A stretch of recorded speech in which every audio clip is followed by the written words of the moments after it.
Tonight we're talking about the Chevra Kaddisha, the very holy work of the Chevra Kaddisha, and it's also Zayin Adar, which is the Yortzeit of Moshe Rabbeinu.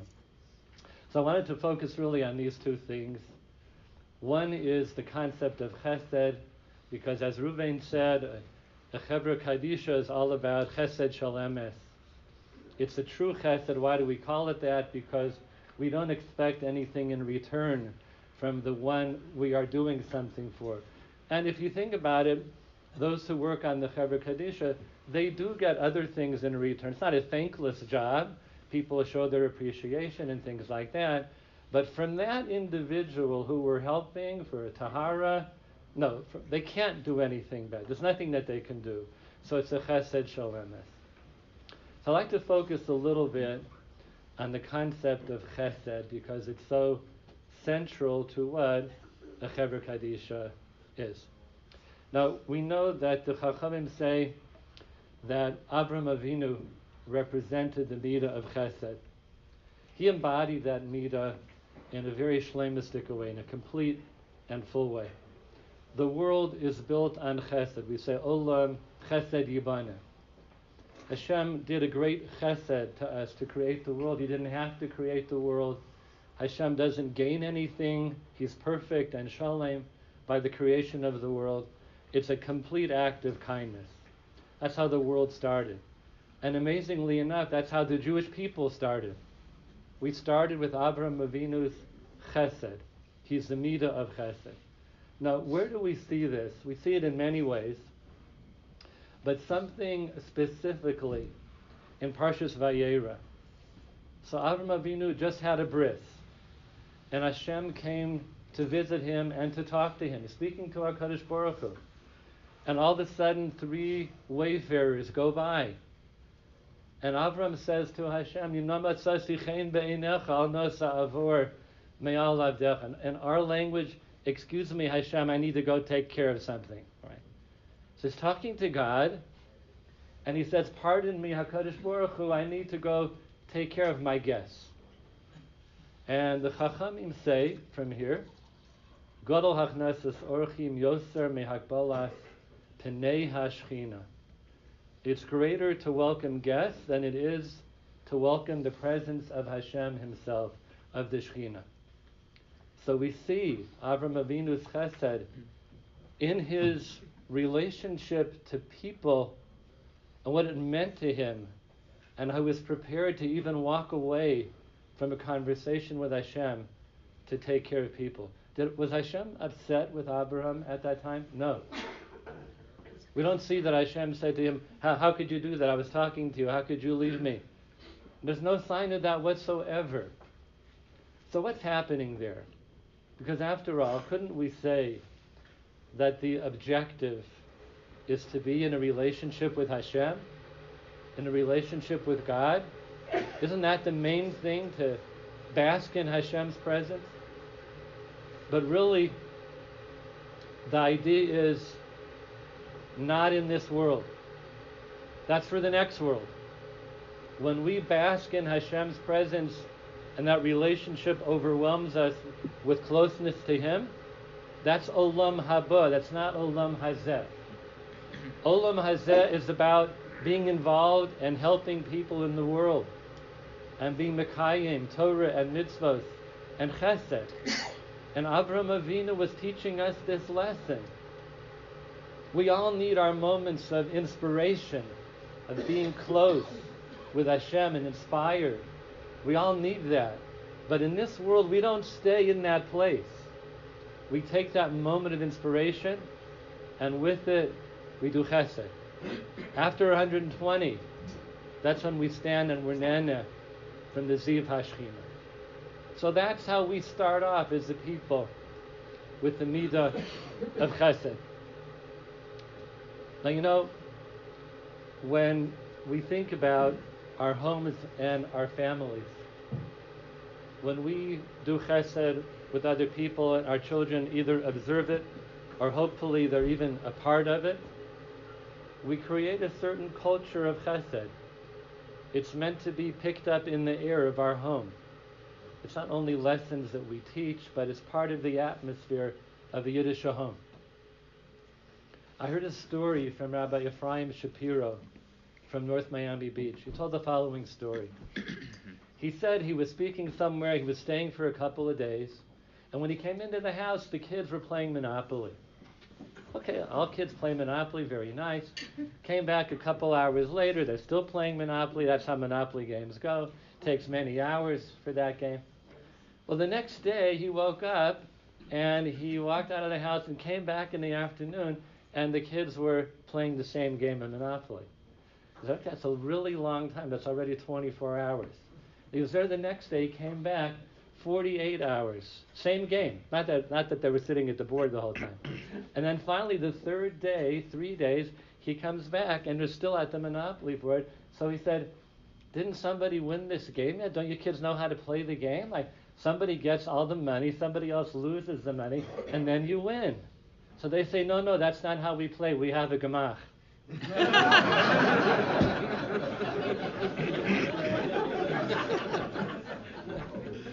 So that's a culture of chesed. It's a non-ending game of Monopoly. Little interest-free loan over here, a gemach. So those kids somehow picked up in the air chesed, and it became part of their game, their Monopoly game. If we see that our kids are doing acts of chesed, then we can know that they picked it up, and that's really what we want. It's something that we teach much more through example than we do actually by the words that we say. Now, what I'd like to do a little bit is I'd like to talk about the kesher, the bond between the midah of chesed and caring about people.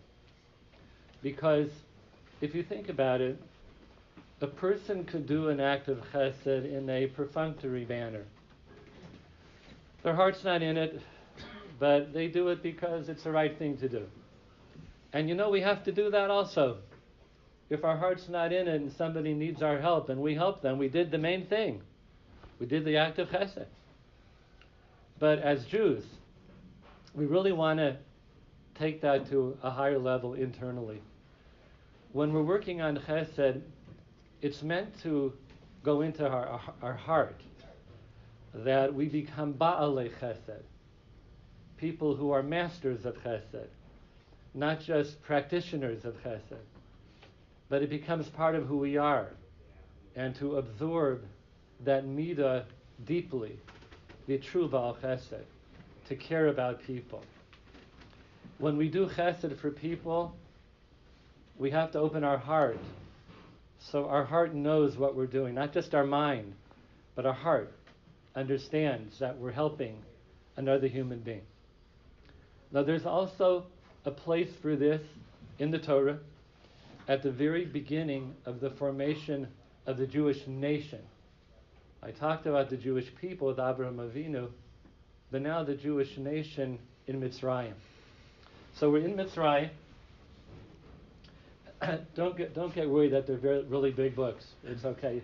You see a speaker taking out big books, it's like, oh no, But don't get worried, because I just have one little place to read in this big book. Right. So what happened? Moshe Rabbeinu is raised in the palace, and when he leaves the palace, the very first thing he does is he takes to heart what's happening to the Jewish people. And the Torah says,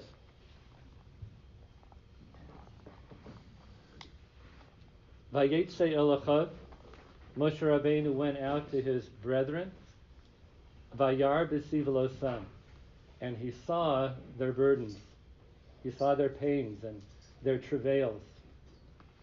So Rashi says about Moshe Rabbeinu, Nasan einov v'libo lihios meitzer alehem. Moshe Rabbeinu looked at what he saw and he put it in his heart. So at the very beginning of the birth of the Jewish nation as a nation, we have the leader of this people, Moshe Rabbeinu. The very first thing he does is feel for his people. That's the first Moshe Rabbeinu as a leader. that we start to know. Now Moshe Rabbeinu is from a great family, and there are three great leaders who come, a triumvirate, Moshe, Aaron, and Miriam. Miriam also cared about the Jewish people. She saw that her father, Amram, had divorced his wife because Parah said they're going to throw the baby boys into the river and drown them. So Amram said, we can't have that. He divorced his wife. Miriam says to her father, you're worse than Parah because he's killing the boys. You're killing the boys and the girls. And Amram listened to his daughter and remarried his wife. And as a result of that, they continued to have children. So what trait does Miriam represent? She cares. She cares about Klal Yisrael. She cares about Jewish children. They have to be born. Step number 2 in the leadership of the Jewish people. Now what about Aaron HaKohen? This is a fascinating Baal Turim. Baal HaTurim from the Yalkut Shimoni. So you know the pasuk in the Torah that Moshe Rabbeinu is in a basket, and Bas Paro comes down to the river and she sees a little baby in the basket. The Torah says, "V'hinei na'ar bocheh," and there was a little boy crying. Vatachmol olav, and she had compassion upon him, and she said, "Miyaldei ha'ivrim zeh." This is a Jewish baby. So we're all familiar with Rashi. Rashi says, why is he called a Na'ar? Because his voice sounded like a child, not like a baby. How did she know it was Yaldei Ha'ivrim? Because he was mohul, he was circumcised. The Baal HaTurim says something completely different. He says, V'hinei Na'ar bocheh ze Aaron. Who's the crying child? Aaron, Moshe Rabbeinu's brother. What's he doing there? Because his mother stationed him there to make sure that baby Moshe was okay. So Aaron's there caring about his brother. We know Miriam is waiting. We didn't know about Aaron. So Aaron's there. Okay, so now we know he's there, but then why does it say that she said, Miyaldei ha'ivrim zeh? What does that have to do with Aaron being there? So I think it means this. Bas Paro saw a child caring for his brother and crying for his brother. The Mitzrayim were throwing babies into the river, even their own babies at that time, in case Moshe was coming from them. They didn't care about anything. They didn't care about children. They threw them in the river. So Bas Paro sees a boy crying for his brother. That's a Jewish child. Miyaldei ha'ivrim zeh has to be a Jew, not a Mitzri. So the three people who end up with the leadership of Klal Yisrael, they all demonstrate a full-hearted caring about the Jewish people. Moshe, Miriam, and Aaron. And Moshe Rabbeinu himself is saved because somebody cared. Bas Paro. She goes down to the river, Vatachmol olav. She has compassion on him. She cares about that child. And we understand from our Chachamim, that's when she converted. L'rchotz al hayor, when she went to the river to bathe herself, it means to be tovel herself. She was converting them. So she also infused that midah of compassion and caring into the Jewish people. That's the leadership that the Jewish people as a nation got started with.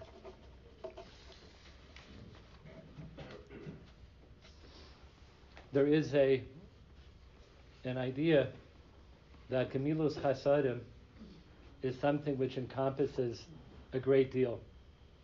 The Chachamim say that tzedakah is with mammon, with money.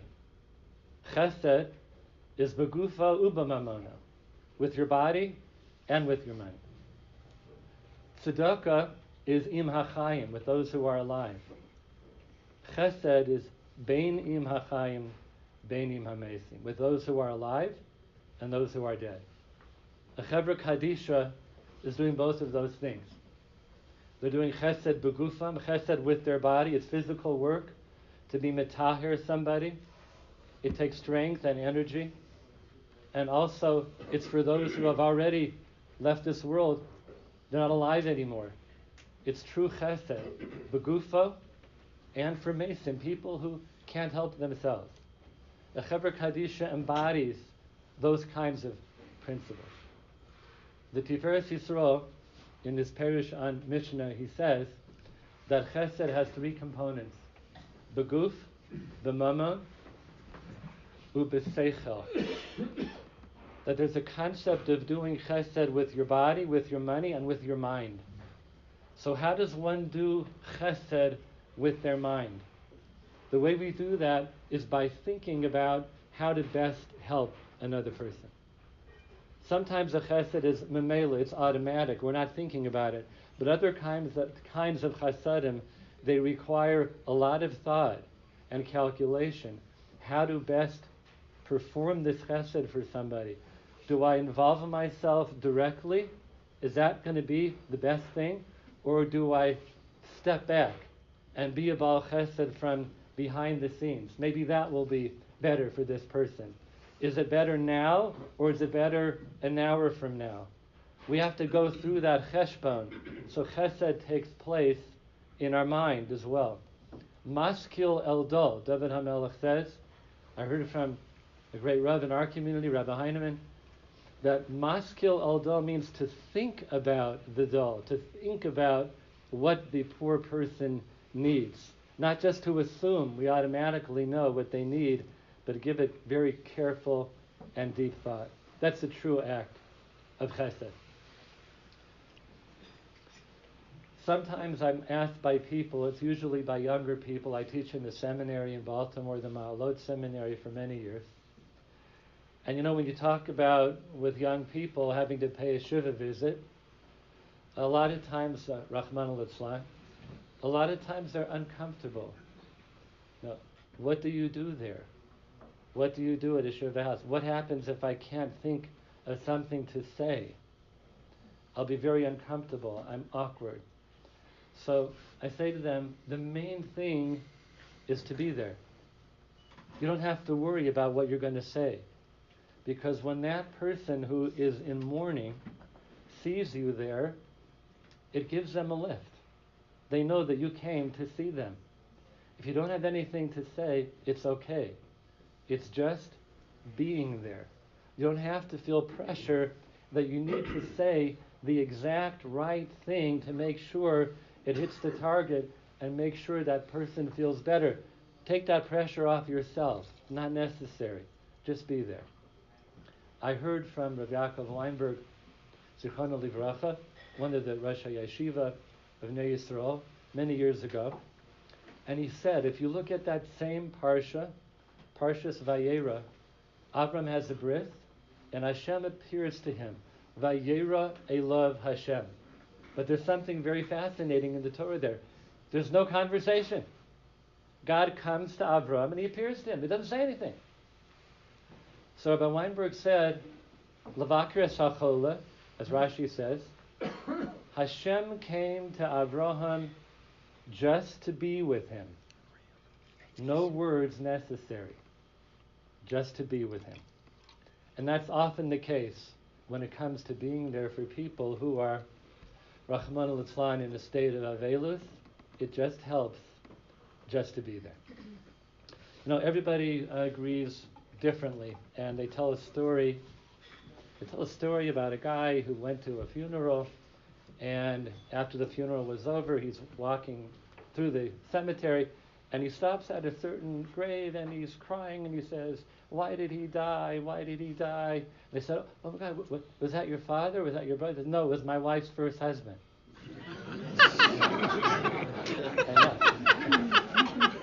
Now, I want you to know, you can tell that story the other way, too. Either way, So, everybody grieves differently, all right? Different reasons for grieving. Okay. Thanks for not running me out of town yet. Really appreciate it. In Parshas Tetzaveh, which is this week's Parsha, I'd like to share a thought with you about Moshe Rabbeinu, because tonight is Moshe Rabbeinu's yahrzeit. In next week's Parsha, Parshas Kisisa, Moshe Rabbeinu says these words to Hashem: Mecheni na misifrecha, erase me from your book. He's praying for the Jewish people. If you're not going to answer me, erase me from your book.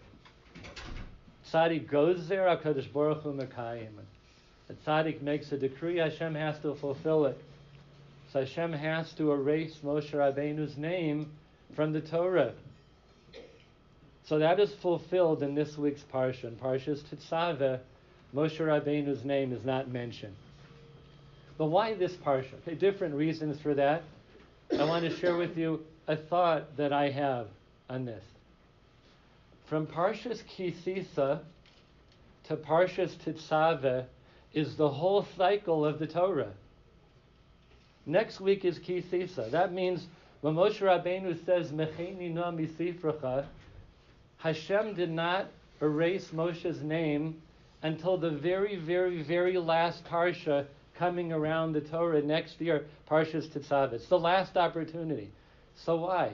So Hashem is saying to Moshe, I don't want to erase your name from the Torah, but I have to, because you said, Mecheni na misifrecha, erase me from your book. I have to, but I'm going to wait as long as I possibly can, as long as I can, to fulfill that decree which you made.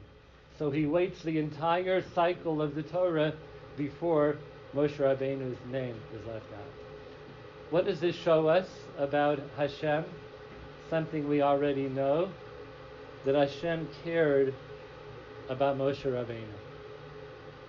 He cared about his Eved Hashem. Didn't want to erase him from the Torah. Said, I'll wait for you. I'll wait till the very end. Whenever we are exhibiting the midah of caring, it's always because Hashem exhibits the midah of caring. Mahu rachum af ata rachum. Just as he is compassionate, so too you be compassionate. Hashem himself is showing us this midah. Being that tonight is Zayin Adar, I wanted to share with you something about Moshe Rabbeinu and Adar and Purim. There's a very unusual thing that I'm sure we're all familiar with. Haman is drawing lots. He's trying to figure out what's the best month to destroy the Jews. And all different reasons, different months come up, not this one, not that one. They have some kind of zechus in this month and in that month. So he comes to the month of Adar. He sees that's a good month because Moshe Rabbeinu died in the month of Adar. That's a good time, he thinks, to try and annihilate the Jewish people. Of course, we all know that Haman didn't realize that Moshe Rabbeinu was born in the month of Adar as well. So his plan didn't work. The Imre Pinchas, the Pinchas Koritzer, he asked this question. I don't understand, he says. Yes, Moshe Rabbeinu was born, but he died. He did die in this month. So what does it matter that he was born in this month? That he came into the world in this month? His koach was gone when he passed away. So he quotes a Zohar HaKadosh. And the Zohar says, Ispashtusa de Moshe b'chol dora v'dora. That Moshe Rabbeinu's emanation, his influence, is present in each and every generation. It means to say that something from his neshama seeps into the world in every single generation. From the time he died until now, his influence gradually filters into the world, and especially in the month of Adar, in this month. So that is what was happening there when the Chachamim say that Haman didn't realize that Moshe was born in Adar. He didn't mean that month he was actually born in. He meant all of the future months of Adar, where Moshe Rabbeinu's koach would penetrate the world. He didn't understand that that presence was still here. Now, I feel this is very much associated with the Chevra Kaddisha. The Chevra Kaddisha makes a Seuda on the yortzeit of Moshe Rabbeinu. It makes that Seuda specifically on his day of Petira. But Moshe Rabbeinu's hashpa'ah continues to come into the world. One of the ways I believe it comes into the world is through the holy work of the Chevra Kaddisha. Because the Chevra Kaddisha is doing their work l'shem shamayim. It's a chesed shel emes. Moshe Rabbeinu was one of the few people who ever lived who did everything l'shem shamayim, completely for the sake of heaven.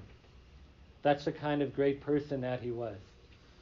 So of course, we're making this connection between him and this Seuda and this Chevra Kaddisha because we recognize the work, the hard work and the holy work of those people who put forth their energy and their time l'shem shamayim. Ruvain was telling me before, and I know this certainly from other Chevra Kaddishas as well, you don't know when that call is going to come in, right? Somebody needs a tahara. You can't plan that, you can't schedule that. That is biyad Hashem when people leave this world. And they sometimes have to drop everything that they're doing in order to prepare a person for the Olam HaEmes. That's connected to Moshe Rabbeinu.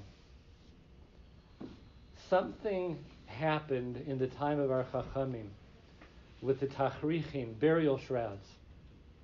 And the Gemara says that it once was that kasha aleihem yitziyasan mimisasam, that taking someone, a loved one, to be buried became more difficult than death itself.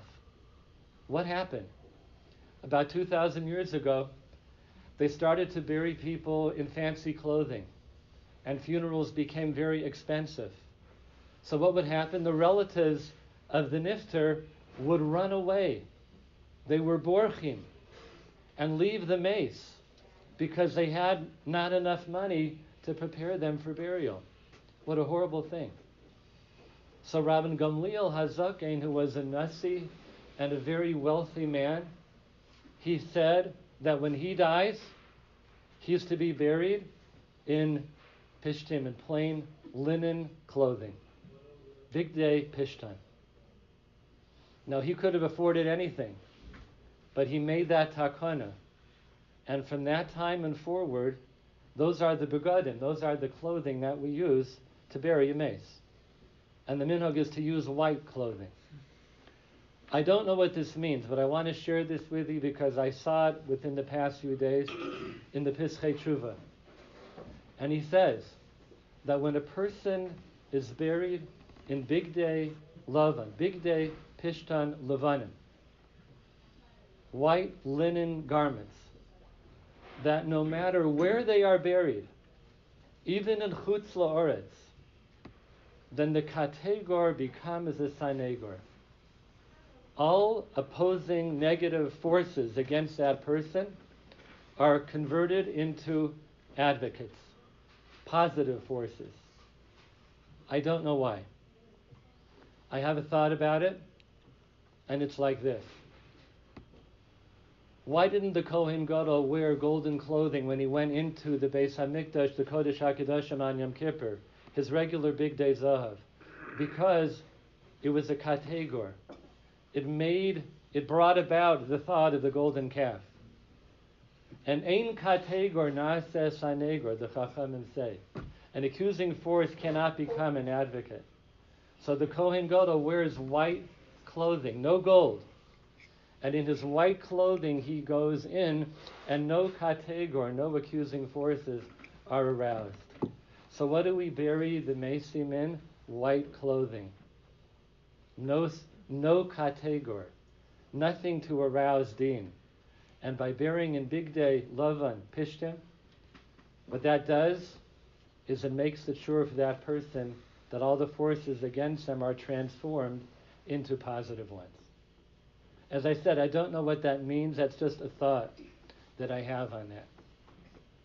But look what Rabbi Gamliel did. Rabbi Gamliel's a Nasi.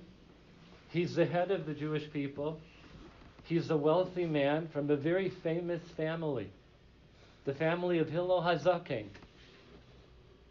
He showed, I care about people. How did he show that?